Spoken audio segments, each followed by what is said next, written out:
Assalamualaikum everyone, welcome back again to my natural studio.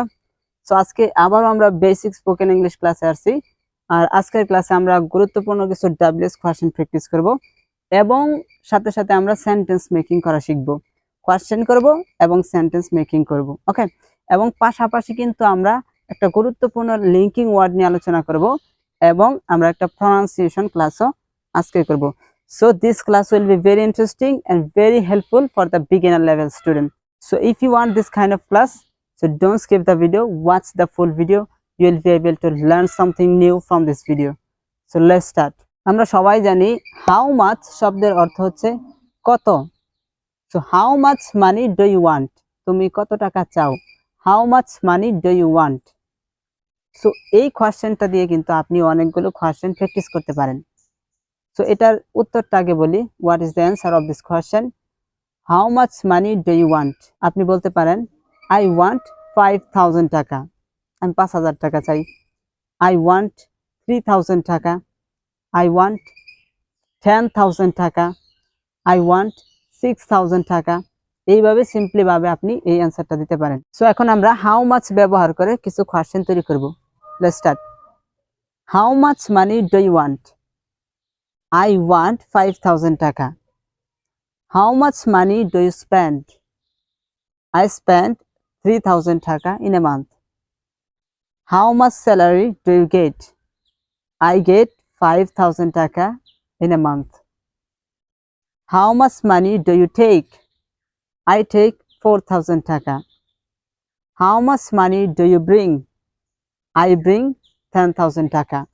So এইভাবে আপনি how much ব্যবহার করে অনেকগুলো কোশ্চেন এবং অ্যান্সার বারবার প্র্যাকটিস করবেন। But you have to say loudly, in a loud voice you should say all the question and answer if you want get the perfect result for speaking English, okay. So try to say in a loud voice. এখন আমরা আরেকটা WS question practice করব, সেটা হচ্ছে what time. So what time মানে হচ্ছে কয়টার সময়। আমরা অনেক সময় বলি হোয়াট টাইম, কয়টার সময়। What time do you go to school? তুমি কয়টার সময় স্কুলে যাও? I go to school at 9 AM, আমি 9টার সময় স্কুলে যাই। সো আপনি আরো কিছু বলতে পারেন, যেমন what time do you go to bed? তুমি কয়টার সময় ঘুমাতে যাও? I go to bed at 12 PM. What time do you play? I play at 4 PM. What time do you go to market? I go to market in the afternoon. এইভাবে বলতে পারেন। What time do you study? I study in the evening. এইভাবে আপনি বলতে পারেন। What time do you take lunch? I take lunch at noon. এইভাবে আপনি এই what time দিয়েও অনেকগুলো সেন্টেন্স এবং অনেকগুলো কোশ্চেন প্র্যাকটিস করবেন। এবং এটার উত্তর আপনি কিভাবে দেবেন সেটা হচ্ছে What time do you go to school? I go to school at 9 AM. Just verb 1 দিয়ে কিন্তু আপনি অ্যানসারটা দিতে পারতেছেন। I go to school at 9 AM. What time do you play? I play. এই যে I play, এটা কিন্তু verb 1. So verb 1 দিয়ে আপনি খুব সহজভাবে এই অ্যানসারটা দিতে পারবেন। I play in the afternoon. What time do you take lunch? I take lunch at noon. Take কিন্তু verb 1. Okay. What time do you make video? I make video in the afternoon. I make, এটাও কিন্তু verb 1. অর্থাৎ কোশ্চেনের অর্ধেক কিন্তু repeat করে করে আমি বলতেছি, right? What time do you take mobile phone? I take mobile phone in the evening. Okay, এইভাবে বলতে হবে। What time do you watch TV? I watch TV after Maghrib prayers. I watch TV after Isha prayers. I watch TV at night. I watch মানে আমি দেখি। আপনাকে এইভাবে কি করতে হবে? ভার্ব 1 দিয়ে প্র্যাকটিস করতে হবে। সো এখন আমরা গুরুত্বপূর্ণ একটা লিঙ্কিং ওয়ার্ড শিখব এবং এই লিঙ্কিং ওয়ার্ডগুলো ব্যবহার করে আমরা অনেকগুলো বাক্য তৈরি করব, যেগুলো আমাদের সেন্টেন্সগুলোকে বড় করতে সাহায্য করবে এবং সেন্টেন্সগুলোকে কানেক্ট করতে সাহায্য করবে। So let's see how to make sentence with linking word. আজকে আমাদের লিঙ্কিং ওয়ার্ড হচ্ছে দ্যাটস ওয়াই। দ্যাটস ওয়াই মানে হচ্ছে that is why. That is why এর শর্ট ফর্ম হচ্ছে that's why. So that's why এর মানে হচ্ছে এই কারণে। সো এই কারণে আমি যাইনি। That's why I didn't go. এই কারণে আমি পড়িনি। That's why I didn't read. এই কারণে আমি তৈরি করিনি। That's why I didn't make, এই কারণে আমি ধরিনি। That's why I didn't catch, এই কারণে আমি দেখিনি। That's why I didn't C.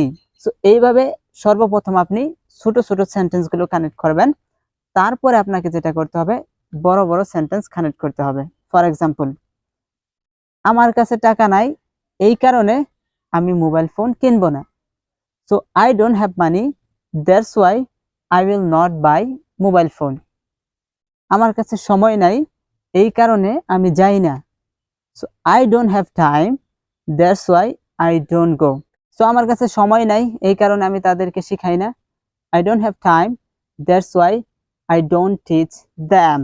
That's why I don't teach them. এই কারণে আমি তাদেরকে শেখাই না।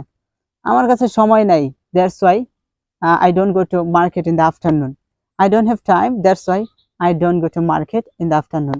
আমার কাছে সময় নাই, এই কারণে আমি বিকেল বেলা বাজারে যাই না। সো এইভাবে আপনি that's why ব্যবহার করে অনেকগুলো সেন্টেন্স খাতার ভিতরে লিখবেন এবং বারবার লাউডলি বলা ট্রাই করবেন। If you say loudly, it will come out to your mouth easily, and you can speak easily when you speak with loud voice. And I told you before, try to speak in front of the camera every time. It will be a good habit for you to speak English fluently. So এখন আমরা গুরুত্বপূর্ণ একটি word pronunciation করব, সেটা হচ্ছে আমরা অনেক সময় বলি ইন্টারভিউ। সো ইন্টারভিউ, এটার সঠিক প্রনাউন্সিয়েশন হচ্ছে আমেরিকান স্টাইলে যদি আপনি বলতে চান তাহলে আপনাকে বলতে হবে innerview. Innerview, it's not interview, it's innerview. But এটার বেসিক প্রনাউন্সিয়েশন কিন্তু হচ্ছে ইন্টারভিউ। Interview, interview. বাট আপনি যখন আমেরিকান স্টাইল উচ্চারণ করবেন তখন আপনাকে বলতে হবে innerview. So I have a innerview tomorrow. So do you have innerview? No, I don't have innerview. I gave an interview yesterday. My interview was fantastic.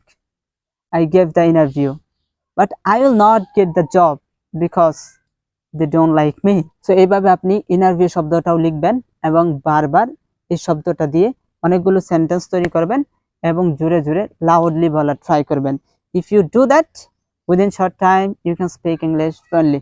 So my dear viewers, I have a question for you. Do you think it's very helpful for you, this kind of video? So if you think, yeah, it is a little bit helpful for me and I'm getting some benefit from this kind of video, so you can subscribe this YouTube channel and to share with your friends, because if you share with your friends also can learn English easily within short time. So thank you so much. I will see you very soon with another video. Take care. Have a nice day.